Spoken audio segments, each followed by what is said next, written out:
In light of recent events unfolding in France, where, for those who don't know, a bus plowed through a crowd of Bastille Day celebrators for more than a mile, killing nearly 100 people, the question on Reddit has been asked: Muslims of Reddit, in your opinion, what, if anything, should we be doing to combat these acts of terrorism that keep hitting the front page, perpetrated by people who claim allegiance to Islam? For clarification, this thread was hastily removed, and the explanation that the mods gave was that it belongs in a mega thread. You know, God forbid people decide what's interesting, you know? So let's get through 1, 2, 3, 4, 5, 6, let's say 7 of the comments coming from Muslims in the interest of a solution for this madness. I'll be keeping this as free of my opinion as possible. There's plenty of other places on my channel you can go to get that. Number 7, former Muslim here. The biggest issue with Islam is that there isn't really an agreement on what's real Islam. Oh yeah? There are many different factions of Islam. There are also many hadiths that scholars can't really agree on. Some hadiths are considered to be strong by some, while others may not agree. The Muslim community needs to define what true Islam is, but until that happens, real Islam will not be truly defined, and many people will continue to use the hadiths for their own personal gain. You know, we've been arguing over which built idol we should be worshiping for years now. But it's when people start dying en masse that it's becoming a little bit of an issue here. I mean, nobody's clean. People were getting stoned because they were bleeding. People were getting burned because they thought that the earth was round. You know what I mean?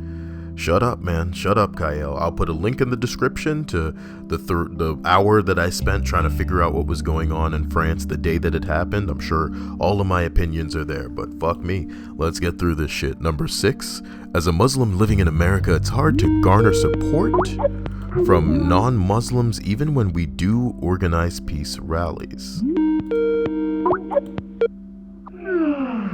Here's an example. Just last week in Orlando, my local mosque held a large event in memory of those who lost their lives at the Pulse nightclub.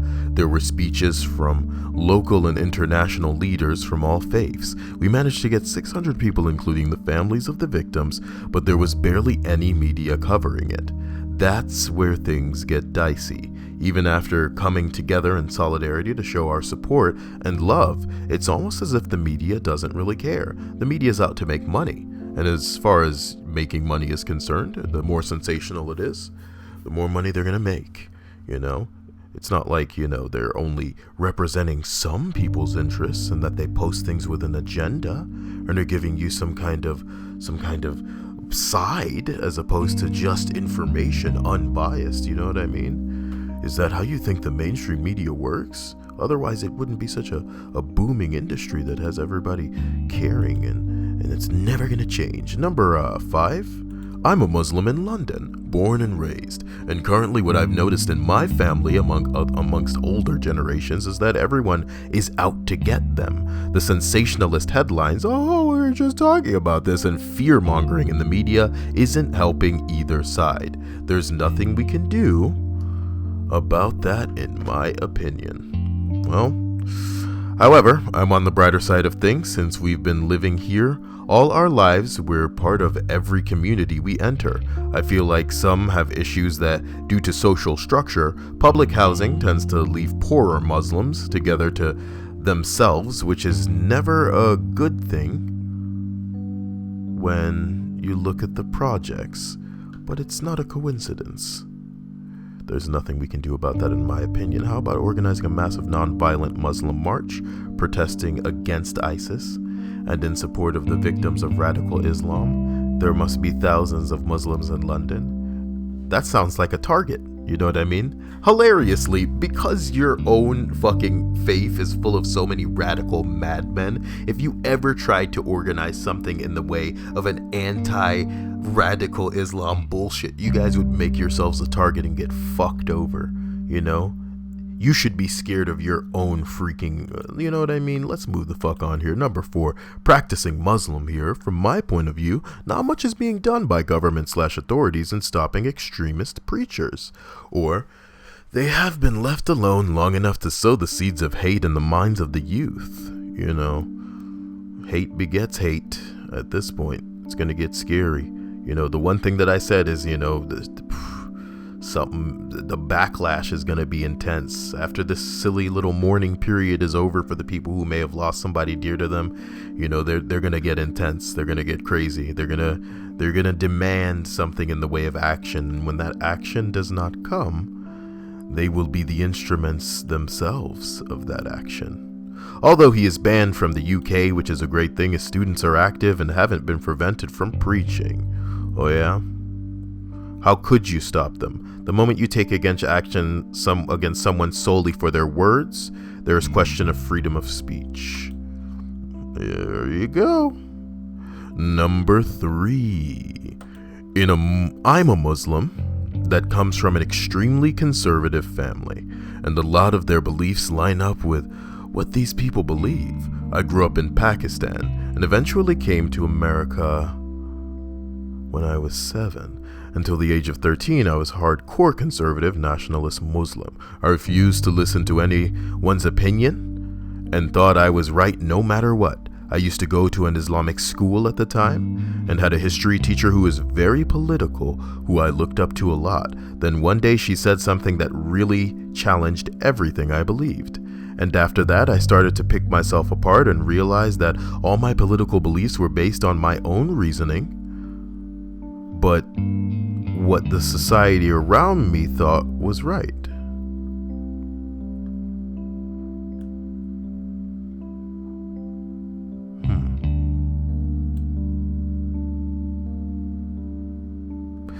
After that, my political beliefs weren't based on my own reasoning, but what society around me thought was right. After that, I became more and more liberal, to the point where my family shunned me for my beliefs. I'm telling this story because I believe that society and the people you trust are the things that shape your beliefs. You can't fight terrorism with more violence. It just seems like they're not going to respond to anything else. You know what I mean? Should we offer flowers? That will just deepen their resolve. And you can't just say, LOL, your opinion is wrong, and expect people to change. You must give to society in order for society to give back to you. These terrorist organizations prey upon the poor and the desperate, offering them what they need in exchange for their support. And how could you blame these poor and desperate people who have already probably been brought up in their very conservative backgrounds? If you really want to fight terrorism, then first you must help the people over there, the poor, the hungry, the desperate people, and then they will start to trust and follow you. You think that what we did in Vietnam changed those people's minds? If your answer is no, the same applies here. Muslims need to go and help their people and shape their minds. Just look people like Ahmad Shah Massoud. If we only had more like him, then the terrorism would cease to exist. Too long didn't read. Terrorism is a war on the minds. If you want people to listen to you, you must first give them a reason to listen. This is a shaky ground you're on here. It's a thin line between kind of trying to help people and indoctrination, In many ways, the difference between, what would be right and wrong would be what one person is saying as opposed to the other. So, are you proposing that we beat these Daesh ISIS douches to the punch and try to brainwash these kids into doing the right thing as we have dictated before they brainwash the kids into doing the right thing as they dictate? Poor and desperate, Like I said, nobody's going to be more desperate than the people who lost their families in this reckless piece of shit. And if somebody handed them a gun and said, here's the target, it's all of these Muslims. They're the ones who fucked up here. Are we going to blame them the way that we blame ISIS? Because, technically, what's the difference? Some people are, establishing fear in the hearts of people. And that's their agenda. They die for that, you know, not just because they were born into it and don't know any better, but because that's what they were taught and that's what they accept. Number 2, the complete opposite of what user Mr. Reimer was mentioning. What? Most of these attacks are homegrown terrorists, and the very fact that we treat them as not part of the identity of the country they grew up in is the issue. For example, another major problem facing the US is school shootings. Since Columbine, we have seen multiple ones year after year. And what did the media do? It tried to look for shit to pin it on, going, oh bro, it's this is the reason. One big reason for this has been because of how they are almost glorified, where after each one, the shooter gets major coverage and their stats are compared to previous shootings. It's true. It's almost like a video game for these motherfuckers, and we've said this before. Don't give glory to these assholes. That's why they're doing it. They're trying to live in infamy. They're trying to die in infamy. Just, you know, celebrate the people who tried their best to stop them. Celebrate the people who may have prevented other people from getting hurt. Like, Jesus Christ, don't give these assholes coverage. But that's what's going to make money, as we were talking about earlier. That sensationalist bullshit, that's what's going to get the views, the hits, you know what I'm talking about? So if you have a kid in high school who feels he is angry at the world and he feels he's at the end of his rope, he almost uses it as an inspiration to go out in a blaze of glory. Similarly, when we separate Muslims into us versus them, many troubled Muslim youths also buy into it and are attracted to the more extreme side of the ideology. For example, in 2014, a man in New Brunswick specifically targeted cops, shot 5 officers and killed 3 of them. He clearly had a history of talking against authority and an agenda. He was caught, and the whole incident was labeled a tragedy. A few months later, Michael Zehaf Bibiu fatally shot an officer on Parliament Hill. He had a history of mental illness, drug abuse, and had been to jail multiple times before he converted to Islam. This was labeled a terrorist attack, and legislation was passed to counter terrorism and expand surveillance. Of course, this is often done where the definition of terrorism seems to hinge on whether the criminal is Muslim or not. So when we have this narrative in the media, and that is the perception of Islam that we spread, is it the stretch to say that that is why people like Michael with pre-existing violent tendencies might join Islam in the first place? It's a self-fulfilling prophecy. It's funny that the user would use an African country as an example. The reason that Nelson Mandela is most famous for is the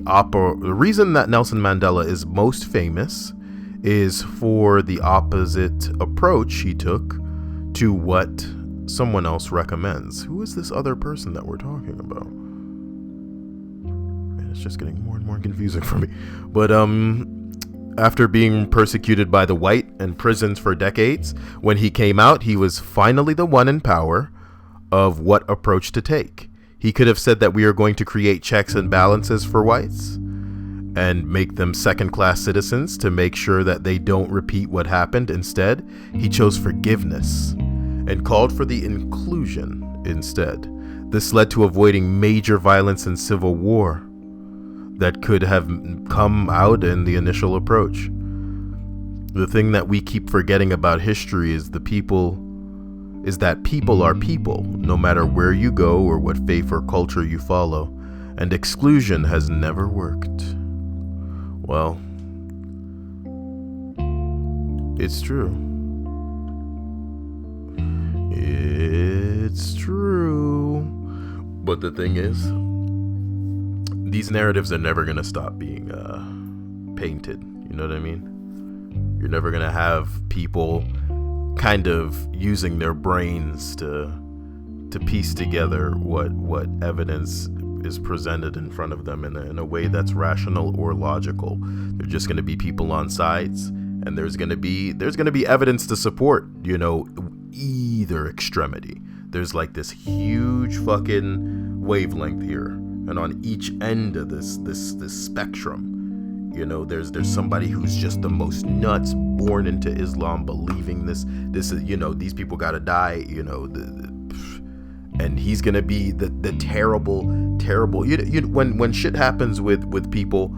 Sometimes all we can, sometimes we hope to ourselves, like if you're black, you're hoping, please don't let this nigga be black. You know what I mean? If you're white, you're thinking, please don't let this be a white man. You know what I mean? And the bottom line is, I'm sure that when all this shit goes down, you're thinking to yourselves, please don't let him be a radical Muslim. And he is. You know what I mean? People are going to be thinking about whether he just became this. You know what I mean? Whether he was born into it. It's going to be about where he's from, what he represents, and how what seems like nothing but the people who have recently been behind these constant and earth-shaking incidents are all swearing allegiance to this one thing. That's the target. That's the target. There's no reason, or because if we were to think about an eye for an eye, and the whole world goes blind. But when you're dealing with emotional people, when you're triggering these emotions within them, it's nuts. When you're forcing this emotion into people, come on, man, you're hitting them where it hurts. Number one, Muslim here. Stop supporting the Saudis and other countries that condone Wahhabism. Well, when's America gonna stop supporting the Saudis? Look, government's got an agenda, brah. And all of this shit could just feed into the agenda in a way that we'll never understand, because we, as normal people, only have a couple of these puzzle pieces. You know what I mean? We don't even have the border. You figure these would be the easiest pieces to just snap down so we can understand what's going on. We got a couple of these puzzle pieces. We see maybe how they fit in, you know what I mean? Couple snap together here and there. But to pretend that we know what the big picture is without all the pieces, it would be ignorant of all of us.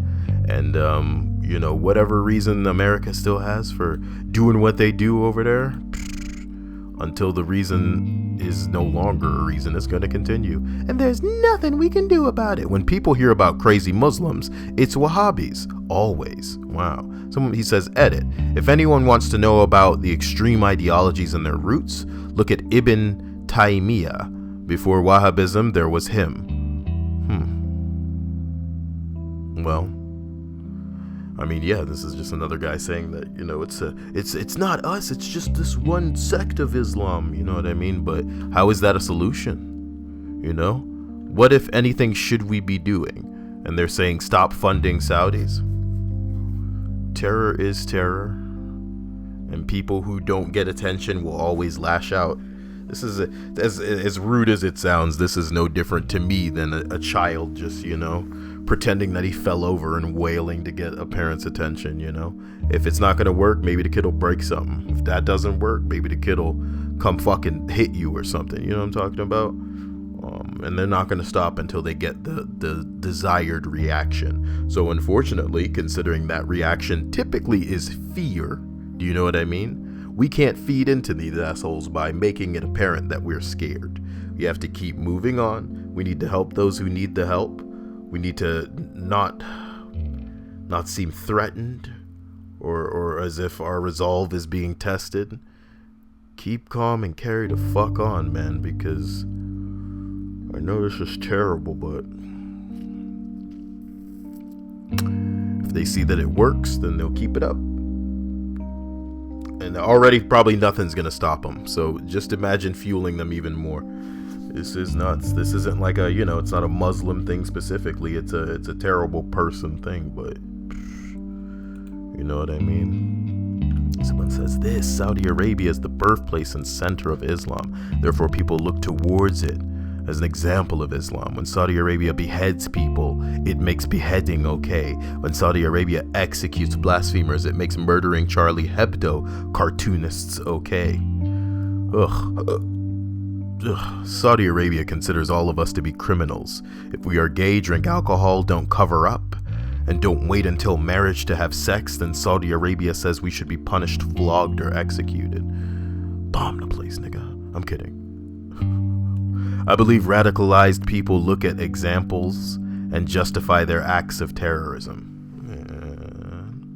It's pretty fucked up that all the Saudi Arabian princes come to Beverly Hills to get all of their drunkenness, sex, and Ferrari racing out of their systems.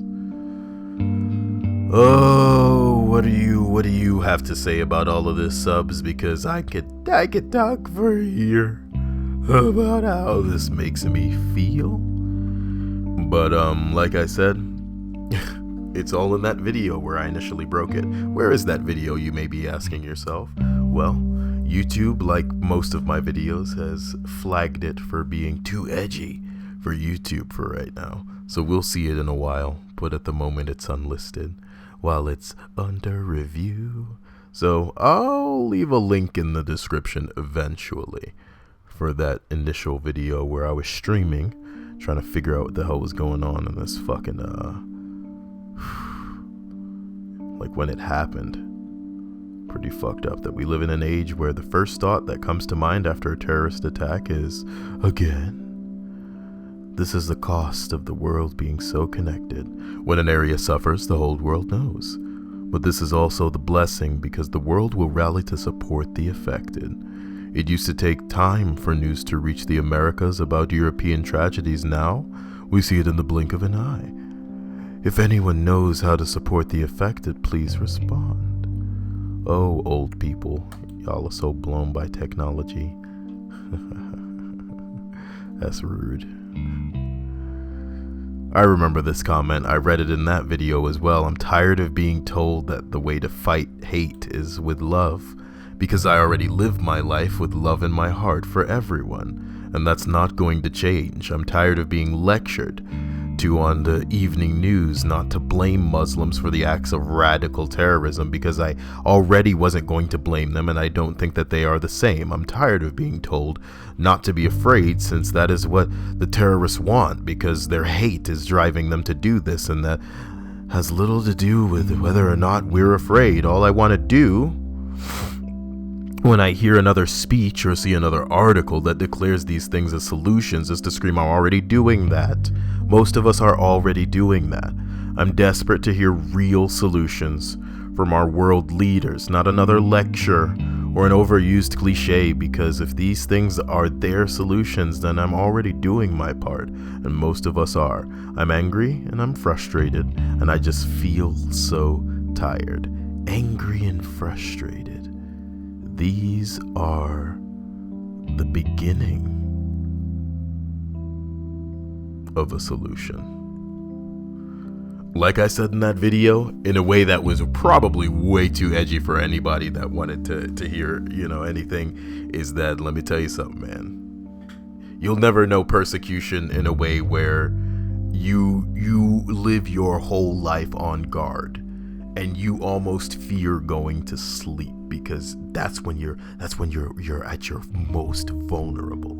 You don't want to be in a situation where you feel like people are taking. You don't want to be in a situation where you feel like the people in authority, who should be those that you can call upon, don't have your back because you don't have enough money, or maybe the color of your skin is wrong. Maybe what you believe in is in question because certain radical motherfuckers who believe in the same thing are making your life a living hell. But I'll tell you what, if you have very few things, we're talking about you can name on 2 fingers 2 things that you cherish, that you hold dear, and those things are stripped away from you. Those things are taken. You have no rights, right? What have you left but your feelings? And what are you to do with those feelings of anger and frustration? If someone equipped you with tools with which to do something about these feelings, these only things you have left feelings. You ever wonder what's going through the heads of some of these people that are essentially doing something that's gonna be the last thing they do, taking up a task to go out in a blaze of glory, as we say, motherfucker? This is the definition of having nothing to lose. You can say that you've had nothing to lose. You can say maybe you felt suicidal, or the weight of the world was on your shoulders in a way where it just felt like it was crushing down on you. You didn't know what to do. You didn't know where to go. But trust me, if you're ever struck with a feeling of utter and complete hopelessness, that you may as well not exist, that you would prefer to be empty space to who you were, that's just the fucking beginning, all right?